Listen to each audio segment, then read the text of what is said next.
देशाचे प्रधानमंत्री सन्मान्य नरेंद्रभाई मोदी यांना देशाच्या प्रधानमंत्रीपदी 12 वर्ष पूर्ण झाल्यामुळे संपूर्ण देशामध्ये वेगवेगळे उपक्रम चालू आहेत। वर्धा जिल्ह्यात देखील ह्या ठिकाणी देशाच्या प्रधानमंत्र्यांचे असलेले सर्व चाहते यांनी आज त्यांच्या दीर्घायुष्याकरिता आणि त्यांना निरोगी आयुष्य मिळण्याकरिता महाआरतीचं आयोजन या ठिकाणी केलं होतं।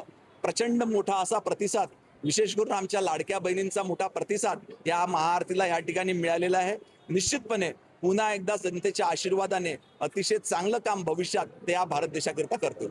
यावेळेस जिल्ह्यातल्या वेगवेगळ्या अंगणवाडी सेविकांना बोलविण्यात आले होतं आणि आपल्या जिल्ह्यातल्या येणाऱ्या नवीन पिढीला चांगल्या पद्धतीचं, विशेष करून ग्रामीण भागामध्ये, शहरी भागामध्ये असलेल्या लहान वस्त्यामध्ये ज्या अंगणवाड्या कार्यरत आहे त्या ठिकाणच्या अंगणवाड्यांमध्ये चांगल्या पद्धतीचं शिक्षण मिळावं याच्याकरता शैक्षणिक संचांचं देखील या ठिकाणी वाटप करण्यात